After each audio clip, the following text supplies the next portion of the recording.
The first thing that I need to review is what is a solution to an equation. A solution to an equation is a set of coordinates that works for the equation. So, for example, let me give you an equation. Y equals x plus 1.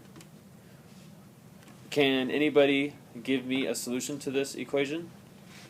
That's right. A solution to this equation would be something like 1, 2. So you would write it like this. This is probably how the first way that you've ever seen it is as a table. You pick normally you pick x's, but you can pick y's too. You pick a number and then you plug it into the x to find your other number. So if I plug that in, I get 6. And so another solution would be 5, 6. How many solutions does this equation have? Many. Infinitely many. Okay. Now this is called an equation, but an equation is very similar to a function. Now, you can actually call this a function, but it's not in function notation. Function notation looks like this: f of x equals x plus 1. This is extra stuff that I'm giving you. It's not on your assignment tonight, but I think it's really important to differentiate. Now, what's the difference? This way, when you write it this way, I can say the f function, and you know what I'm talking about, because you name it with that first letter. This is the g function. The g function does something different than the f function.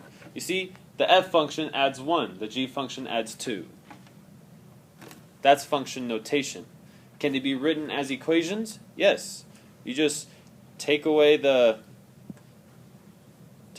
part and input a y, and boom, and now it's the equation notation. It's not in function notation anymore. But some textbooks would even call that function notation just because the y is all alone. All right. So now, what about symmetry? What does symmetry mean? Well, I thought maybe we can just take the technical definition of symmetry and then look at graphs and see what it means. Whoa, there it is. Okay, symmetry: the quality of being made up of exactly similar parts facing each other around an axis. And I think saying around the axis and an axis is the most important part to that. So let's look at some graphs. Now, all I did was I went to the internet and I just searched graphs. Now, which one of these have symmetry? So it's obvious this one doesn't have symmetry. It's obvious that this one doesn't have symmetry. This one has symmetry around the y-axis because it's the same on both sides. It's like a mirror. This one's kind of hard to figure out if it has symmetry or not. Now we're going to talk about 3 different axes that we can look at for symmetry. Because there are different axes that you can have to find symmetry. Like, for example, here, do we have symmetry with one of these graphs? Which one are you for sure has symmetry? The red one. The red one has symmetry around the y-axis. But what about this one? Does it have symmetry around the y-axis? No, definitely not. If I rotate it on the y-axis, it's not going to be the same. What about the x-axis? This one right here. If I flip it, will it be the same around the axis? No.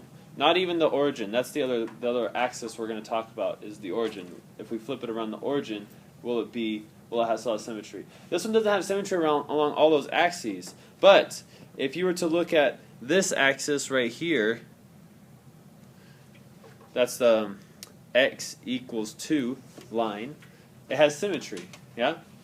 Around the x equals 2 line.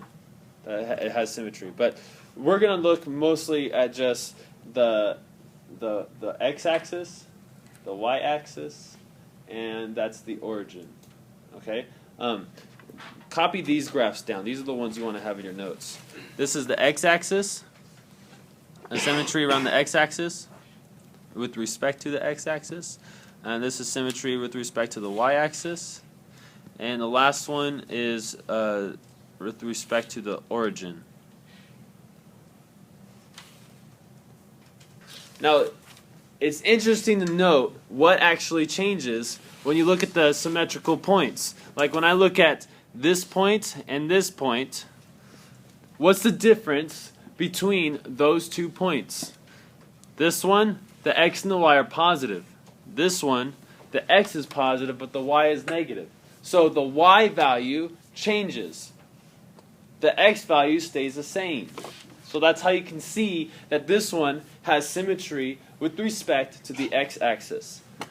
When I go over to the y-axis, the symmetry with respect to the y-axis, and I look at my coordinates, the y is the number that stays the same, but the x is the one that changes signs.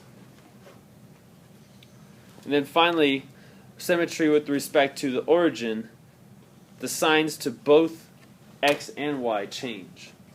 So knowing that, we're going to go to problems like this one right here, like this example right here, and answer this and be able to answer it. It says, does the following function have symmetry with respect to the x-axis, y-axis, or the origin?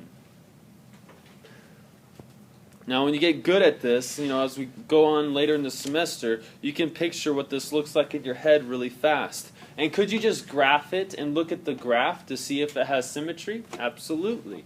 But is there a faster way to do it? Maybe. Let's try it. Let's plug in an x. If I plug in 2, what do I get for the y? See, that'd be, if I plug in 2, that'd be squared, and I subtract the 6. You get a -2. And then, let's see, let's try another 2. Let's see what, oh no, not another 2, what am I doing? I can't try another 2 because it's just going to give me the same thing. What about a -2? If I plug a -2 in, I also get a -2. So there's one axis of symmetry that will give me different opposite numbers for the x number, and that's going to be the axis of symmetry one. Now you might even get a I'm sorry, not the axis of symmetry. Sorry. I was looking at this one and realized, wait, that's what we're doing. This one's around the y-axis, so I'm going to say yes, symmetry around the y-axis. Now to check these equations algebraically, like if you didn't want to graph all of them, you just have to know these guys right here. Is the y the one that's changing, or is the x the one that's changing, or are both the x and the y changing? And so what you would do is you take one x. Let's see, we'll go x equals we'll say 2 squared minus 6. So we're taking 2 and we're plugging him in to see what we get. When we plug in 2, we get 4 minus 6. And so y would equal -2. So if we have 2, we plug in 2, we get -2. And then you have to ask yourself, okay, if I plug in 2 again, will I get a +2? And for sure that's not going to happen. So if we keep the x the same, the y isn't going to change. But what if we make the x into a -2? We take the opposite of the x. What will we get? And so we would have to plug in -2 now. So we'll have y equals -2, square that, minus 6. That's going to be 4. Subtract 6. That's going to be 2, +2. So we can see here.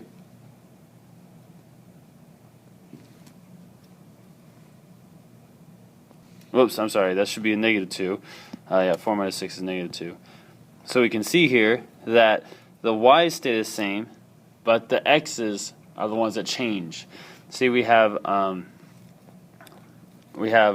positive, or a negative and a positive x. And so that means that this is does have symmetry with respect to the y-axis. Okay, now. Oh, I think that's it. Hold on one sec. Let me check. Okay, here's the correct slide. So we looked at what solutions were. What solutions to not functions but equations. I shouldn't say functions. I should say equations. Solutions to equations, we looked at symmetry, and now x and y intercepts. X and y intercepts are where the line crosses the axes. So these points right here are your x-intercepts because they cross the x-axis. And this point right here, there's only one of them, is your y-intercept because that crosses the y-axis. Pretty simple when you have a graph to identify these. And then the last thing for the assignment for you guys' practice tonight is circles. Here's your circle formula. The h and the k, those are common variables that we like to use for the center of graphs. So this is hk represents the center of your circle. And the r right there represents your radius.